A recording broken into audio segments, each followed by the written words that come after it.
I'm Pete Brand, and this is our first video in the entire series beyond the trailer that we created. And I figured I'd just take a little bit of time to give you some context and a little bit of an understanding of who we are and how we ended up here and why we're actually doing this stuff. I've been married to Amanda now for just about 15 years. We've been together for 16.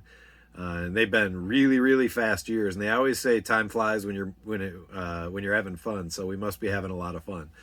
We've got a blended family. We have 5 amazing children. The oldest is 30 and the youngest is 6, and the second youngest is 19. So you could see there was quite a bit of time there before we had participated in raising children from a young age, and now we kind of get to do it all over again while the other kids are grown and pretty much on their way. They're either out of the house or on their way out of the house.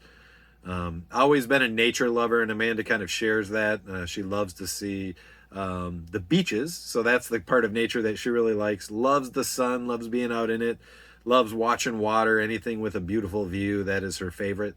And as you can tell by my appearance, I'm a little more rough and cut, and I enjoy time out in the woods. I love to go out there with my stuff all on my back and just hang out in a hammock and enjoy hiking through the woods as often as I can. Typically hike almost every single day. There's been a few years here where I've hiked every single day and do whatever I can to see the next mountain I've climbed or the next beautiful view of mountain range or of a river or whatever. I just love that stuff and I crave it, and I find tons of energy from immersing myself out there in nature. And over the years, I've actually become very accustomed or found that I value experiences in living life far more than I do stuff. I think I grew up with a false understanding that I developed of my own of, maybe one day I'll make a bunch of money and then I can be happy. And I realized that money does not buy happiness. Experiences and long-lasting memories, to me, bring happiness. And that's something that I want to fill my life as full of as I possibly can, and especially with people I care about. Whether they be friends or people that I love, like my family, and love that stuff. I currently own and run a digital marketing agency. I've owned it now I've been in the industry for about 21 years, and Amanda's been working with us for the last 4, and she's been doing a tremendous job of helping get everything professional and helping get processes in place, and she's done a tremendous job making sure that we have business coming in to keep our team busy. But running an agency has not always been easy. It's been stressful, and you get caught in the rat race, and it's a very egocentric business, right? Like today we help a client, we help them crush it, and they're extremely successful. And then tomorrow another agency does a greater job for another person. So it's like really riding a roller coaster of experiences along the way. And I think some of it I like the roller coaster. Other times it sucks all the life out of you. But it's been a pretty great ride. Definitely never expected to do anything longer than probably 6 months, and I've been doing it now for 21 years, and it's worked out pretty well. But kind of just to give you an idea of what happened, last December I turned 50, and I think like a lot of people, you kind of start asking yourself a lot of questions, and frankly, a lot of people want to call it a midlife crisis, and frankly, I like to call it a midlife awakening, because I started to realize, I looked at, what I do. I own a business, right? And I think me, like all business owners, if you own a business, you think in the beginning, you're going to have all this freedom. You're going to be able to write your own schedule, do what you want. It's going to be easy. You're going to, have tons of customers. You're going to make all kinds of money, and it's going to be fantastic. Well, that's not typically the way it works. I think most people go into it with that idealistic understanding of what business ownership is going to be like, and then they quickly realize that they don't really own a business, and they don't have freedom because the business owns them. And I think it's a mindset that's really easy to get stuck in. But last year, I sat down with my business partner and the other 2 folks on our leadership team, and I said, what do you want out of this thing as a business owner, and what do I want? I think we need to articulate that. And we did, and the leadership team stepped up, and we started working in that direction. And one of the things that I wanted, the main thing that I wanted, was to be in the office less, and not just physically but mentally, because I felt like the business was consuming me. and the leadership team stepped up and they allowed me to experience that, right? So here we are. That was like December when we had that conversation. We go into January, February, and start to hit March, and everything's going great. The business was doing well. I was starting to experience a little bit more freedom, was able to go out, visit my buddy out in New Mexico and go hiking for a few days, had a great time. And then all of a sudden, COVID hit. So here I am valuing the fact that I don't have to spend all this time physically and mentally within the business because I've got great people that are making things happen. It's unleashing a lot of creativity within me, been able to travel and see different things, and everything is just going the way I want. And then all of a sudden the entire world comes to a screeching halt. So that was something else.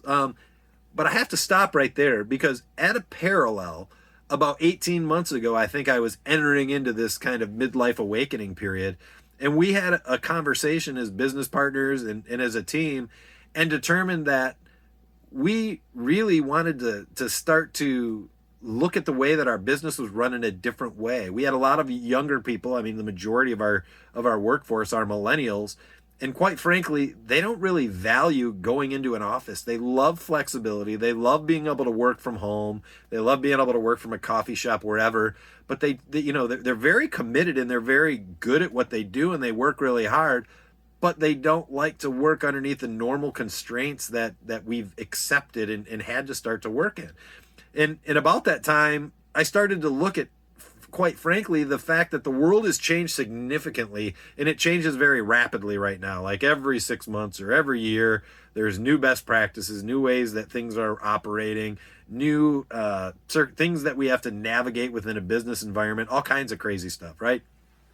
So the world has changed, but the way that we work really hadn't, I mean, physical proximity, like having to go into an office every single day and sit in your little cube farm next to 15 other people and, smell their smells and be exposed to their germs and whatever else is happening. I mean, in our office, it was like a joke. Every single day we wondered who was going to be calling in sick because you're in this just infested area where you're just constantly up against each other and in everyone's space. And we had about a 7,000 square foot office with 15 of us. So we had lots of space, but still just being in that proximity. And frankly, that didn't have to happen anymore. We can actually have conversations in different corners of the world and still keep a business moving forward. So we started to see that. The world has changed, but the business climate really hasn't matched. Flexibility, honestly, because of technology and the empowerment of technology, flexibility is something that more and more people in the workforce are looking for. That's what they want. They don't want to have to commute for an hour every single day. They don't want to have to go into an office, every single week. They want the ability to be able to do what they can and work in environments that are most productive for them. And honestly, I love the fact that that people are able to do that, but yet we weren't really embracing that. So about 18 months ago, we set out on a journey within our business to try to identify some of the challenges that we would face along the way. So we started working a week at a time, mandatory remote. And then we would come back together and talk about what it was that went well, what didn't, and what vulnerabilities or unintended consequences we were inviting into our business. So it was really an interesting journey. We did that over the course of 18 months. And we put some mechanisms in place for us to be able to have visibility into the day-to-day work and make sure that we were moving projects along and make sure that people had the support and the assistance of team members that they needed and that communication was strong. And it ended up working out. And we actually had a go live date scheduled for April 1st of this year. So if you think about that, I'm having this midlife awakening. I actually state to my team what it is that I want to achieve from the business. And then at the same time, we're working along the way to be able to get to the point where we can go live April 1st. And then all of a sudden, the 1st of March, COVID hits. And it was crazy. Like the entire world comes to a screeching halt. Businesses are no longer able to work. People aren't able to leave their houses. And you're basically trapped inside. It was crazy. The thing to me was how everybody just said, okay, we're going to stay home. We're going to do whatever they say is right, which on one hand was wonderful. It was nice to see the world kind of adapt to try to see what they could do to make things better. And obviously everything became very politicized. So regardless of what I say of my opinion on the situation, 50% of the world is going to be extremely irritated. So let's just say that they were subscribing one way for us to be able to handle this pandemic successfully and have as few people get sick as possible. And there was other people that had other ways. And quite frankly, after 5 weeks of sitting in our house, staring at the same four walls, running our company, educating our son, doing the virtual school thing, we kind of looked around and said,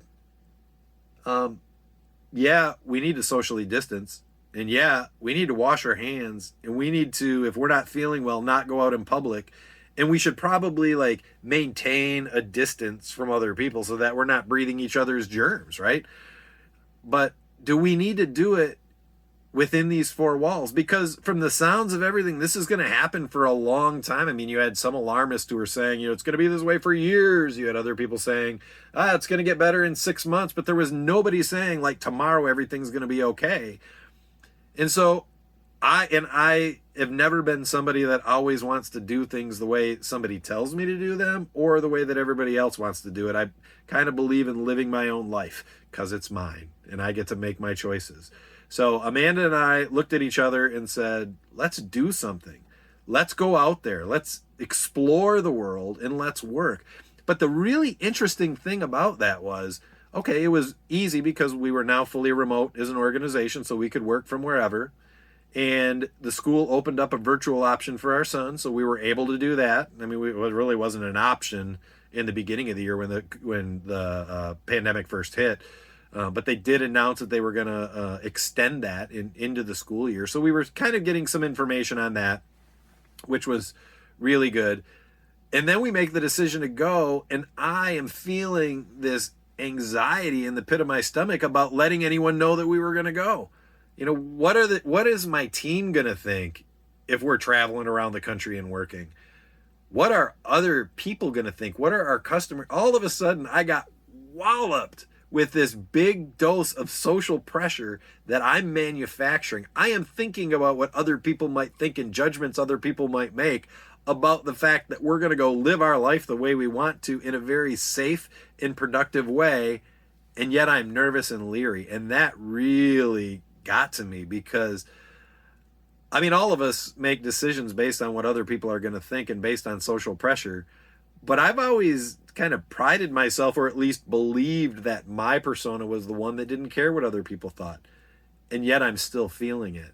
Well, when we went and we left, we literally didn't say anything to anyone on our team for about 2 weeks. So here we are bopping around the country, dealing with horrible internet issues, which I'll talk about in later episodes, dealing with loudness, dealing with dogs barking or campground noises or whatever, while we're trying to live up to this ruse that we're still working from within our four walls. And I think we were in New Mexico, probably, I guess it was about 2 weeks into our journey. And I was on a morning call that we have once a week at 8:30 in the morning Michigan time, which is 6:30 in the morning their time. And I was holding up my phone, being on this video conference with the rest of my team with a mountain behind me. And it was I figured I would just stand there and not move, and they would just think that that's a background because we're all using Zoom backgrounds at the time. And then one of my team members said, "Are you in New Mexico?" And I was like, "No, it's a new Zoom background." They could tell. Someone walked by me or something, and they could tell that it wasn't. And it was funny, but at that point, I think I was kind of getting to where I was going to lose that feeling of not being able to do it, and or not having to deal with the social pressure. But yeah, it all from that point forward, I was still a little bit leery to share with other people, but we just kind of kept going, and it was just so much fun. So one of the other things I noticed as well is before we left, I mean, we're just sucked into the media messaging that was happening, right? You've got this crazy political cycle happening. You've got this pandemic, which is really scary because nobody seems to know how to control it. Don't wear masks, wear masks. be within 6 feet, don't quarantine, do all these different things are coming at us, and they're conflicting messages, which is understandable because it's a virus that they've never dealt with before. But it was really confusing and it was really easy. I was finding myself, it was very easy to get sucked into the media messaging. And it was just painting this picture and creating this kind of physical manifestation within me. It was us feeling this stress and feeling this fear from the messaging. But once we got out on the road, we weren't watching the news. We weren't really paying that close attention to it. And I noticed a big difference. I felt more free. I mean, when we left originally, we got out 1 mile outside of the state of Michigan, which no restaurants were open, nothing indoors. And we were able to go into a restaurant and eat. And that was just weird. It was a very odd thing to experience the first time. And then as we continued to travel and saw more people going about, yes, people were wearing masks. And yes, like you could tell because there's like minimal soap left in all of the dispensers, and everyone was washing their hands, and people were seemingly staying apart from each other, but they weren't looking as scared, and they were actually having conversations. And so as we went around the country, you would notice, you would cross over one border and it would be a completely different feeling than another one. And so that was interesting to me. And media can be very, very important, and that's where we get our information.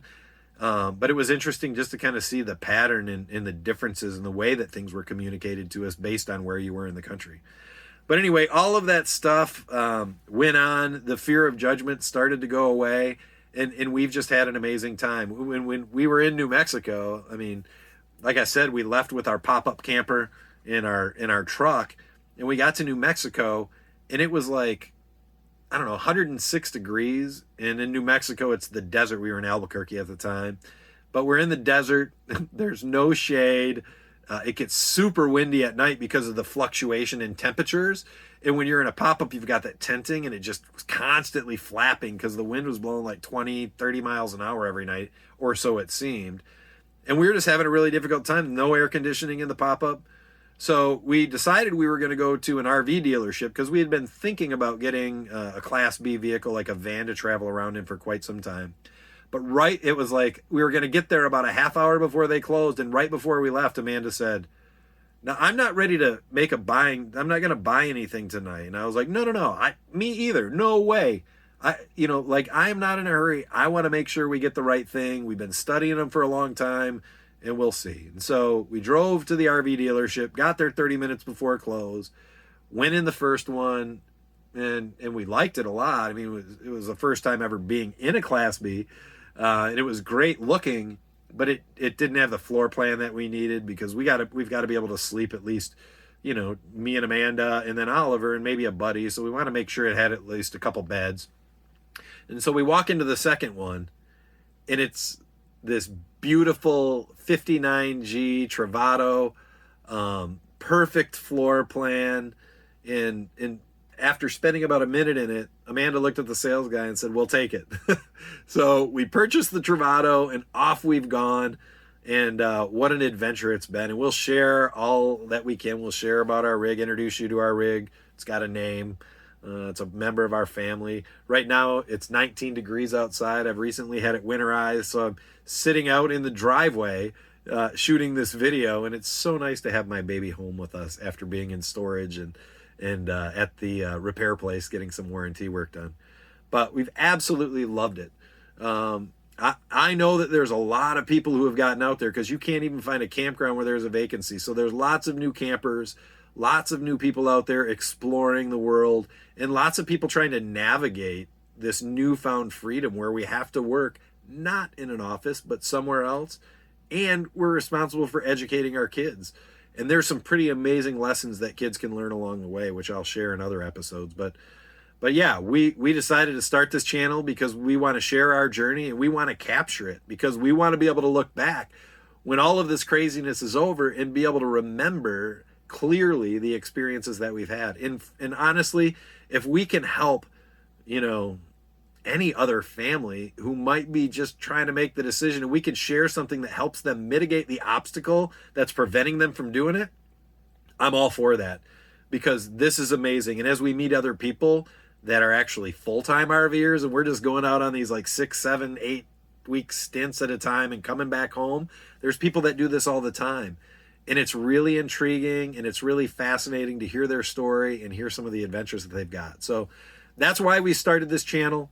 I am super excited that you're here taking the time to watch these videos or this video. I would love it if you'd subscribe, because I promise you I'm not just going to talk and I'll be creating content that's intentionally got value baked in so that you can learn things. Hopefully I'll entertain you along the way, as well as Amanda and Oliver when they choose to participate. I'd love it if you'd share this with other people who you've talked about RVing with or who may be exploring this lifestyle. And I also want to make sure that the content I'm creating is something that's interesting and something that you find helpful or useful. So please reach out, leave me a note, leave a comment, let me know about stuff, questions you may have, let me know about content you'd like me to cover. And I promise you, I'll keep it very focused. Again, I have been following Chad and Paul, which is a married couple who's been traveling around in a Travato. I've been following a couple other folks, Live Small or so anyway, I've got a couple other people that I've been following, and it's been fascinating. And I love every time they put out a new video. And I hope to be like 25% as good as those folks are. But I want to put good content out. I hope it's helpful. Subscribe, share, and I look forward to seeing you on the next video. Thanks.